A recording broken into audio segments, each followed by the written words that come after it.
Jangan lupa like, comment, and subscribe channel YouTube TVRI Bengkulu dan nyalakan lonceng notifikasinya.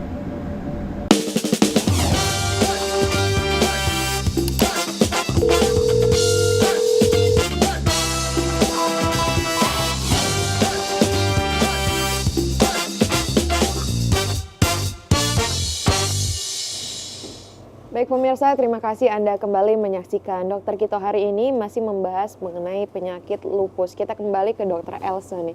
Nah dokter, ternyata tadi waktu dibaca slide-nya penyakit lupus ini juga terdiri dari berbagai jenis ya dokter? Ada berapa jenis dokter? Ada 4 ya tadi ya, ada 4, ada yang sistemik, ada cutaneous, ada drugs, terus ada yang neonatus bahkan. Dan ini masing-masing jenis beda gejala atau bagaimana? Kalau secara gejalanya sih hampir mirip-mirip, tapi tergantung dari, jadi tiap orang itu biasanya dia manifestasinya tuh berbeda-beda.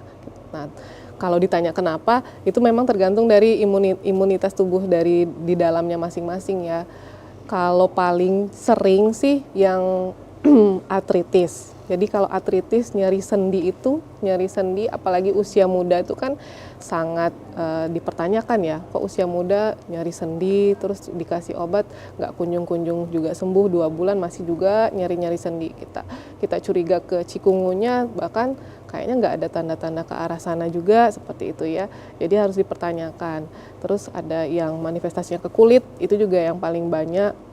Gatal seperti itu ya, terus ada kemerahan, ruam-ruam seperti itu sudah diberikan obat sama salep, terus sudah dinaikkan dosis obat sama salepnya, tapi kunjung juga masih gatal, masih berulang-berulang. Itu cukup untuk kita ke lupus atau autoimun ini, penyakit autoimun ini. Artinya gejala-gejalanya mirip-mirip dengan penyakit yang lain ya dokter ya? Iya. Jadi sulit untuk didiagnosa. Oke dokter, semakin penasaran nih, boleh kita lanjutkan ke slide berikutnya. Nah ini perjalanan penyakit ya, perjalanan penyakit kenapa seseorang itu menjadi penyakit lupus ya.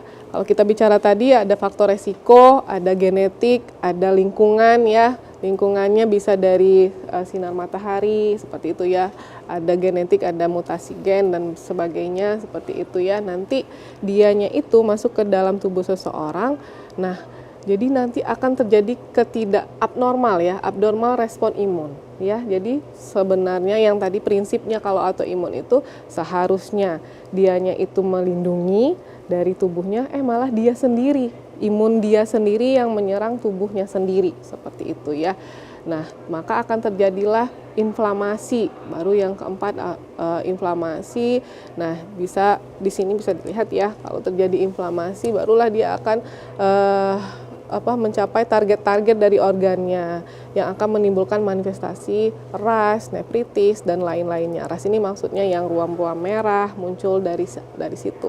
Nah, kalau terjadinya itu dalam jangka waktu yang lama, artinya itu kronik inflamasi seperti itu ya, baru dia akan menuju ke organ-organ vital seperti paling banyak sih sebenarnya ginjal ya, terus bisa jadi ke paru, ke jantung. Nah, hal-hal yang inilah yang tidak diinginkan. Jadi kalau bisa kita sampai ke sini aja. Jadi sudah kita cegah di sini, jangan maju lagi ke sana proses tahapannya. Jadi sebisa mungkin kita mencegah sampai ke organ-organ vital. Kalau sudah mencapai organ vital, misalnya dia sudah mencapai ke organ jantung ya. Organ jantung kan bisa bersifat fatal. Nanti bisa mengakibatkan henti jantung, paru, henti nafas, menyebabkan kematian. Terus kalau ginjalnya tidak berfungsi dengan baik seperti itu ya, bisa kecuci ginjal nantinya, bisa juga ke kematian. Jadi ini adalah proses, intinya prinsipnya kalau autoantibody ini kita bicaranya memang yang di dalam tubuhnya sendiri seperti itu ya, adanya ketidakabnormalan dari respon imun seseorang. Nah, ini manifestasi klinisnya ya. Jadi kalau kita bicara manifestasi klinis, dia memang dari ujung rambut sampai ujung kaki. Artiannya kalau dari rambut, dianya biasanya rambutnya rontok ya, rambutnya rontok. Terus kita ke wajah, itu tadi yang ada seperti kupu-kupu merah, malaras ya, seperti yang digambar itu. Jadi ada bentuk merah-merahnya. Kalau kita kayak cewek kayak pakai blush on seperti itu. Itu merahnya itu dia bintik-bintik atau memang merah full gitu dok? Full. Jadi nggak bisa juga sih dibilang full kayak flek hitam, bukan. Dia memang bermacam-macam ragam. Bisa memang kayak kita ruam, gimana sih kalau kita ruam itu kan, jadi dari mulai merah sampai yang benar-benar kemerahan seperti itu. Itu dia memang merah setiap waktu atau memang terkena paparan sinar matahari saja dia jadi merahnya timbul berlebihan dokter? Enggak, dia bersifatnya dia memang akan merah sepanjang waktu. Ya. Baru nanti bagian bisa ke jantung ya, bisa ke paru, bisa ke kidney-nya, bisa ke macam-macam ya, bisa ke otot dan tulang ya. Jadi memang dianya itu kalau bisa dibilang manifestasinya hampir sama dengan penyakit lain, tapi kalau kita sudah tata laksana tidak ada perubahan, kita curiganya ke sini ya, ke lupus. Nih, manifestasi yang paling banyak nih 93% paling sering adalah terkena sendi nih, nyeri-nyeri sendi di pergelangan kaki, siku ya. Terus ada pembekakan, nyeri. Terus ada juga seperti efusi sendi, maksudnya itu dia bengkak terus ada kayak cairannya seperti itu. Ya.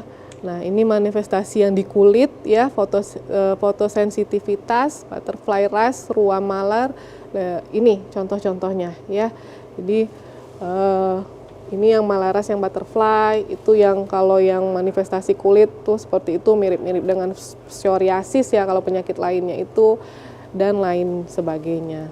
Nah, jadi kalau ada yang sakit-sakit kayak gini kita curiga juga nih, udah diobatin tapi nggak ada perubahan.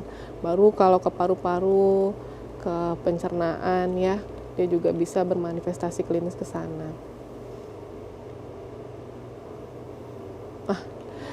Sampailah kalau dianya udah dalam jangka waktu yang panjang, dia juga bisa menyebabkan di susunan saraf pusat ya.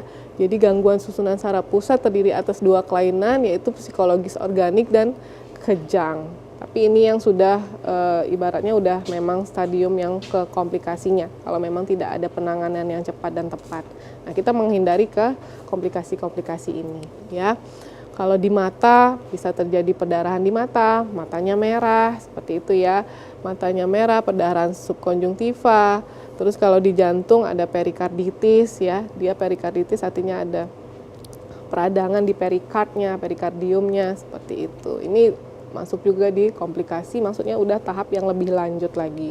Nah, kita mencegah yang jangan sampai penyakit lupus ini manifestasinya itu berkelanjutan seperti itu.